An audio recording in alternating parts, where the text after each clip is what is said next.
Lectura del Santo Evangelio según San Lucas. En aquel tiempo se acercaban a Jesús los publicanos y los pecadores para escucharlo, por lo cual los fariseos y los escribas murmuraban entre sí: Este recibe a los pecadores y come con ellos. Jesús les dijo entonces esta parábola. Un hombre tenía 2 hijos, y el menor de ellos le dijo a su padre: Padre, dame la parte de la herencia que me toca. Y él les repartió los bienes. No muchos días después, el hijo menor, juntando todo lo suyo, se fue a un país lejano y allá derrochó su fortuna viviendo de una manera disoluta. Después de malgastarlo todo, sobrevino en aquella región una gran hambre y él empezó a padecer necesidad. Entonces fue a pedirle trabajo a un habitante de aquel país, el cual lo mandó a sus campos a cuidar cerdos. Tenía ganas de hartarse con las bellotas que comían los cerdos, pero no lo dejaban que se las comiera.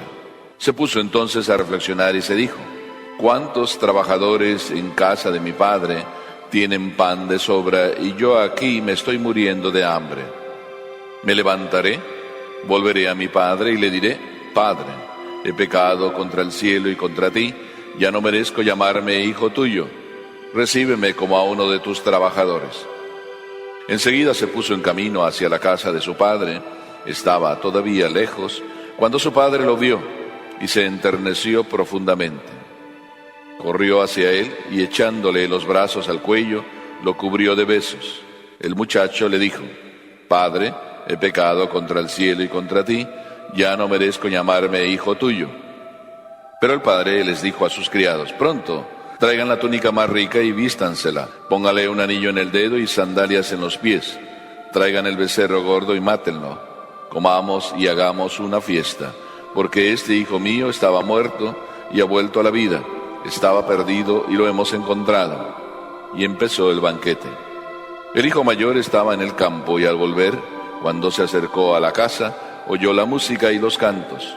Entonces llamó a uno de los criados y le preguntó qué pasaba. Este le contestó: Tu hermano ha regresado y tu padre mandó matar el becerro gordo por haberlo recobrado sano y salvo. El hermano mayor se enojó y no quería entrar. Salió entonces el padre y le rogó que entrara, pero él replicó: Hace tanto tiempo que te sirvo, sin desobedecer jamás una orden tuya, y tú no me has dado nunca ni un cabrito para comérmelo con mis amigos. Pero eso sí, viene ese hijo tuyo, que despilfarró tus bienes con malas mujeres, y tú mandas matar el becerro gordo. El padre repuso: Hijo, tú siempre estás conmigo, y todo lo mío es tuyo. Pero era necesario hacer fiesta y regocijarnos porque este hermano tuyo estaba muerto y ha vuelto a la vida, estaba perdido y lo hemos encontrado. Palabra del Señor.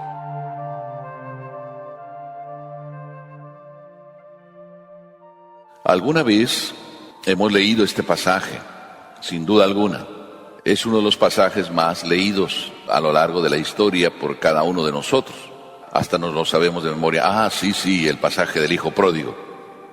A mí nunca me ha gustado llamarle el pasaje del hijo pródigo. No es que yo quiera ir en contra del Evangelio.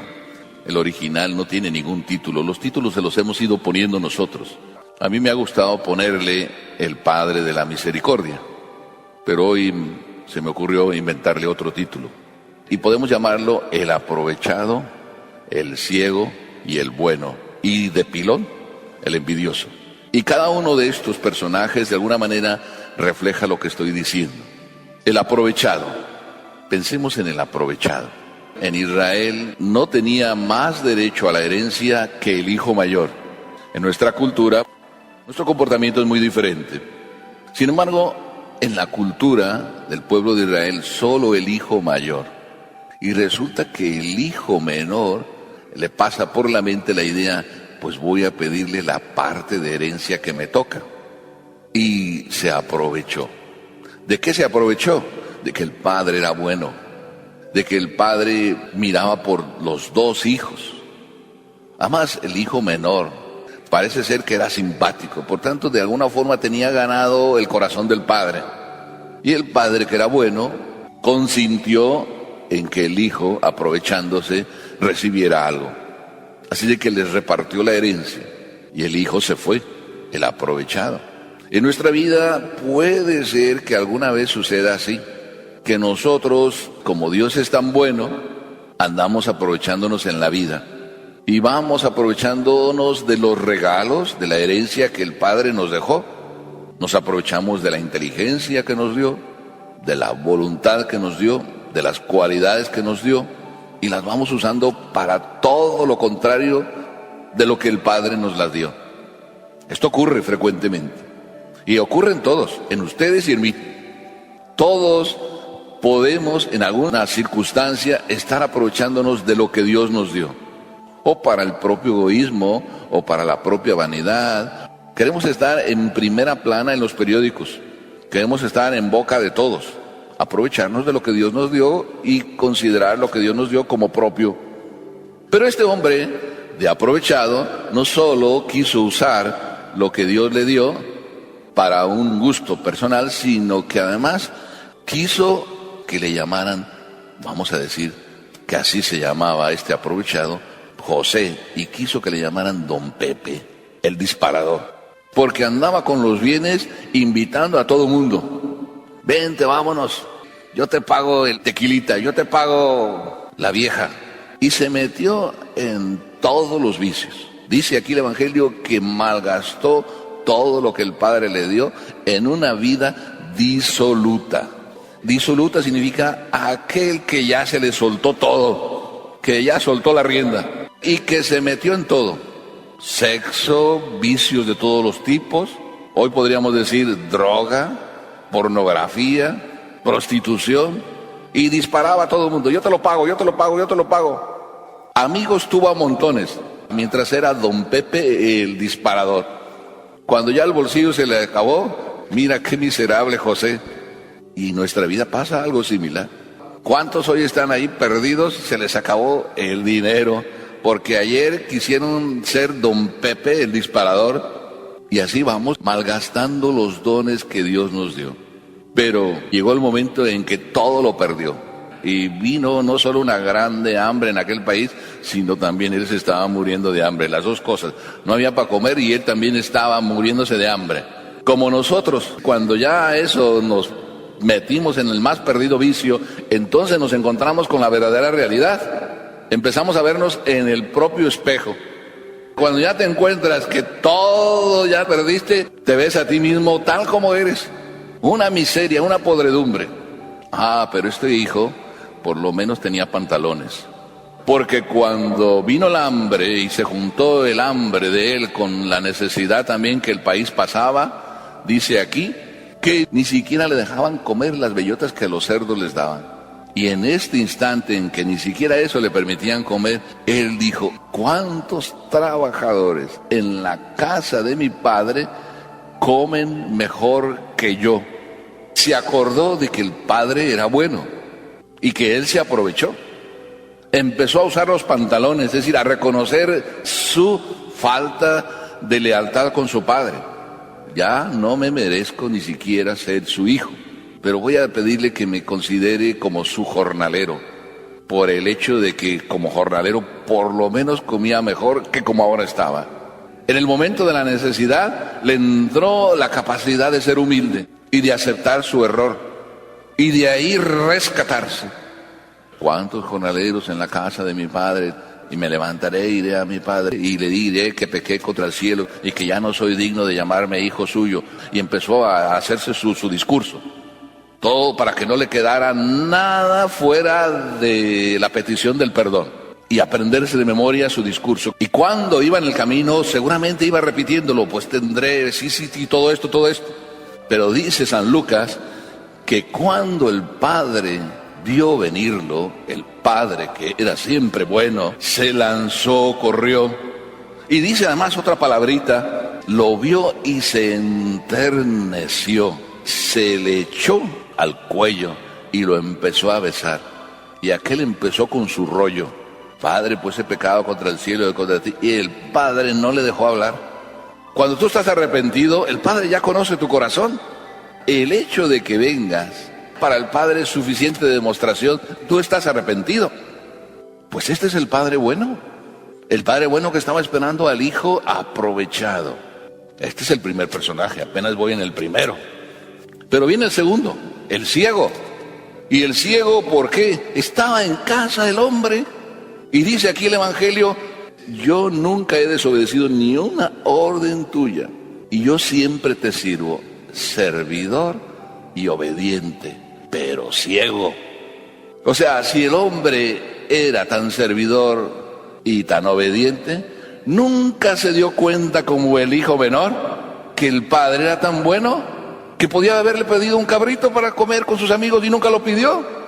Vivía en casa, bien comodón, pero nunca aprendió a amar. Estando en la casa, no se daba cuenta qué talla de padre tenía. Tan padre era este padre que no quería el hijo por su orgullo, que le hacía ciego su orgullo. No quería entrar. Y el padre, que podría haber dicho lo mismo que le podría haber dicho al menor, vaya que se quede, peor para él, se pierde la fiesta.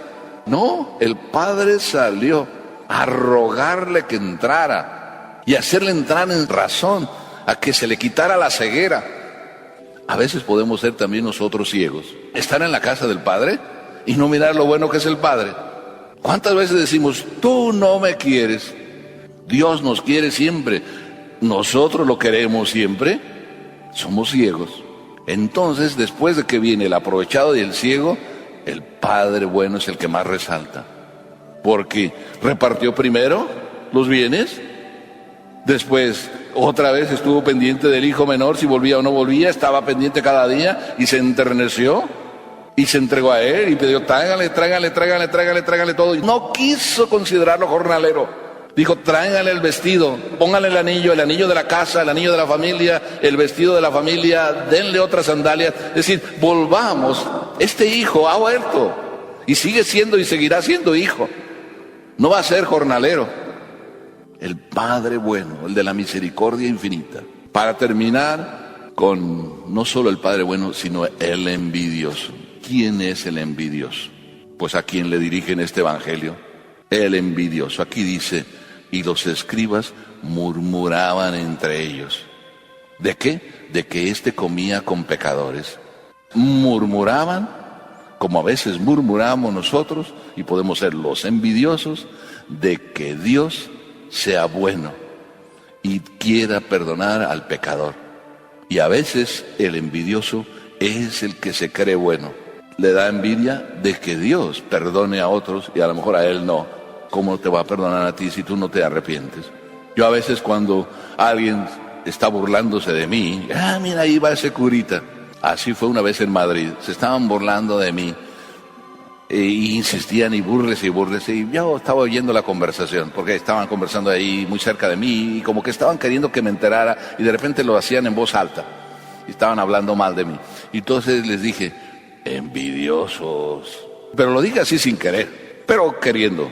Y después, cuando entramos en la conversación, después de que les dije envidiosos, entonces resultó la envidia más clara, porque dicen: sí, es que ¿cómo vives tú? ¿Y cómo sabes cómo vivo? No, es que yo estuve en el seminario y vi cómo viven los curas, y viven muy bien. Si viven tan bien, ¿para qué te saliste? Te hubieras quedado y así vivías tan bien como yo vivo, divertido y contento. Envidioso. Pues a veces podemos ser envidiosos de que papá Dios es bueno. Por eso, como aquí, como que salimos todos con la cola entre las patas. Porque ¿cómo no salir con la cola entre las patas cuando vemos a un Dios tan bueno? Su bondad nos duele, y nos duele ser malos con Él. Nos duele ser aprovechados, abusones con Él. Nos duele ser ciegos, y a veces nos duele ser envidiosos. Amén.